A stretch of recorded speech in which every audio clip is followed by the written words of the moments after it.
Who are you? We are While We're Up, the greatest band in the world. That currently exists in the world. And This is a scientifically provable fact.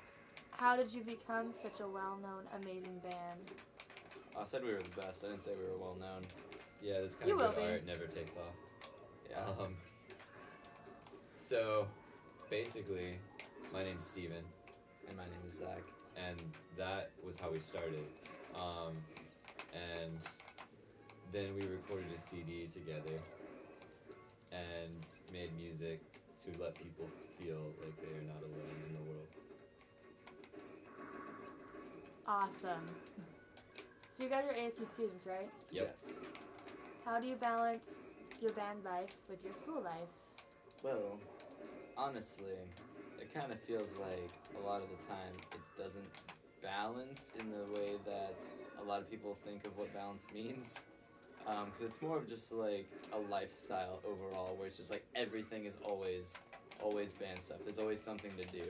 All band, all the time. Yeah.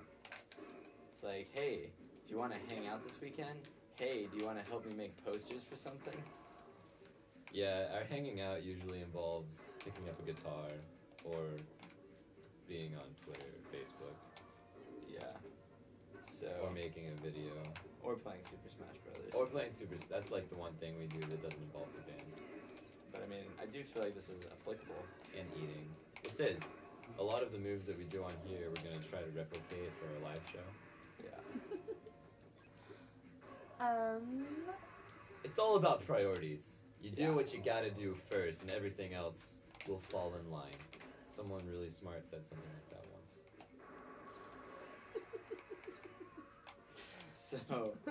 So yeah, I mean, that's the best way that I think we can like summarize just what it is that we do. It's just kind of like always something to be done. So when did the band actually start? March something 2010. And how many fans do you currently have now? Technically, what's our number? If you go off of social media sites, which is really one of the only things that we can go off of, on Facebook, we've got about 1,200 likes. On Twitter, we've got about 1,000 followers. On YouTube, we've got about, 1,200 subscribers. Yeah. That's awesome. So if you want to combine all that together, we're basically ready for a world tour. Yeah, which actually we're doing next Friday via our online stick-up concert for our fans, a lot of which are in the UK. We're going to talk British to them. Yeah. Because they speak a different language in Britain. Yeah, they speak British. Yeah, like the rubbish bin? Who knows what that means? Only Brits. Yep. And by Brits, we mean people named Brittany. Yeah. Okay, so what are your plans after graduation? You're both seniors, right? Yep. I'm dead. So right now we're looking at apartments and stuff. Basically, just trying to figure out what real life is going to look like for a while. I mean, we're going to be following Warped Tour this summer, not because we were invited, but just because we're going to go. Yeah, so we literally mapped out the entire thing, and we're just gonna follow it, and we're gonna print a little 5-song mini EP for that tour specifically. Just go around and try to sell it for like $5 to as many people as we can, and try to make a living off of that for a summer. Then we're gonna come back, get an apartment, get some jobs, and do music full time. Try to kind of like. The music scene in Arizona is really weird right now, so we're going to try to change that. We're going to try to create shows that fans actually want to go to and that bands actually want to play at, which is a rarity right now. Yeah, so. It's just because there's not a lot of hardworking bands, like, so everybody can be in a band, and it's like these promoters locally will put anybody on a show as long as they can bring 50 of their friends and family, which anybody can do their first time.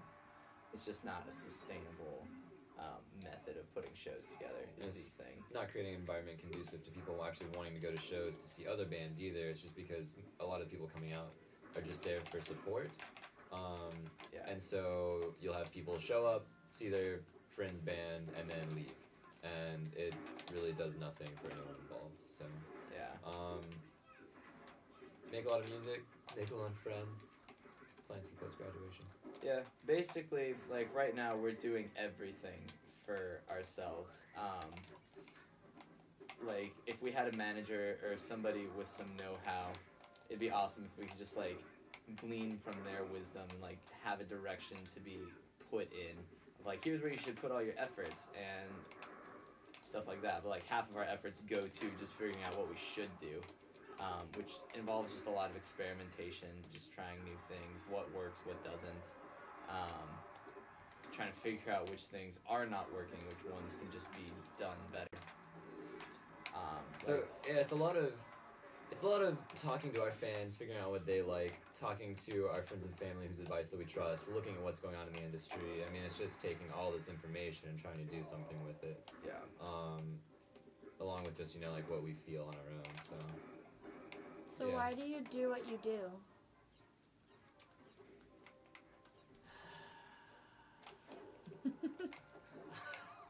On an ideal level, I believe that music is the best way that I can help the world. I feel like it's what I'm best at and have the most potential to help the most people with.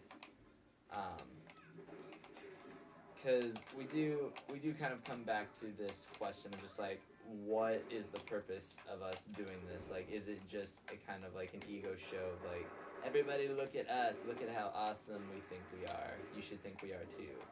Or yeah, is there... Really, like it shouldn't be that. So we talk a lot about that actually, just like what is the purpose? Because we don't want to, I mean, we think that there are people out there that are just doing it for that, like the money, the fame, the glamour of the rock star life that they think that they're going to lead, but yeah, like Zach said, like music to us is more of an ideal thing, has the power to change people, has the power to move lives. Yeah, so... For the better. Like, I just remember what... Like, music to me has always been about, like, community and just having that knowledge that there are other people out there like you that feel the same way you do, and that essentially it just makes you feel like you're not alone in the world. Which is a pretty basic human need, I would say. At least from my experience. Like, I remember growing up and listening to The Edge on the radio at night when I was supposed to go to sleep. It was, like, probably the most rebellious thing I did as a younging. Goody two-shoes. Just, like, got sent to bed for the night, and I was like, haha, I'm gonna listen to music. And so, but I just remember feeling like I was connected to the other people that were listening to the radio, because you knew that there were other people out there. And so that's how I discovered a lot of the bands that I listened to growing up, was actually just on their radio broadcast that they had at night, was called Top 10 Freaking Favorites, and they would just like recap what was popular for the day. And so it was just kind of a really cool experience, and that radio station's actually been disassembled recently. They changed their format to classic rock, which was a pretty hard hit to the old ticker. It's like a transformer that's trying to transform to something, but it ends up just like tearing itself apart, and it's just pieces. Yeah. Can't do anything with it. Yep, basically. So what are your current projects? What are you working on now? Well, Zachary's got 3 music videos that he is prepping for his senior film capstone, actually. So we're gonna have some rockin' vids coming out this semester. Yeah. Plus a lot of music. Like every moment has been out for about a year now. A year coming up in like a week and a half, actually.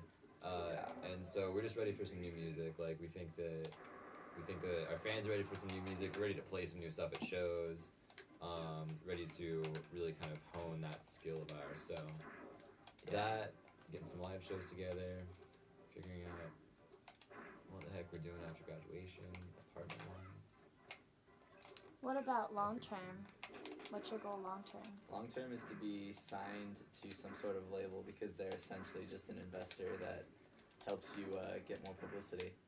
So, goal is to definitely get picked up by major independent label, and just get as far with this as we can. Like we've talked about, like how popular we would ever want to be idealistically, but I feel like as a performer or as a band person, like you kind of get to this place where each time you get to a new plateau, you kind of are like, that plateau is where you thought you would be like completely content with your career, and then and then you realize you want more out of it.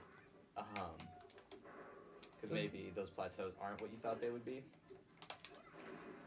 And So- Yeah, I mean, just like ideally here, I think music is kind of an ideal thing, to create the most positive change in the world that we can.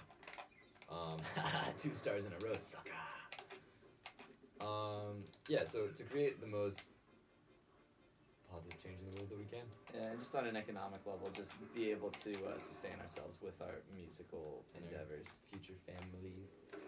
Yeah, just not have to have another job that interferes with it. Sweet. What are you doing right now to promote yourself as a band? A lot of online stuff. We've got a demo that we're going to be making for that Warped Tour deal that we're probably just going to be handing out around the local area, just to try and just to get the word out about us more.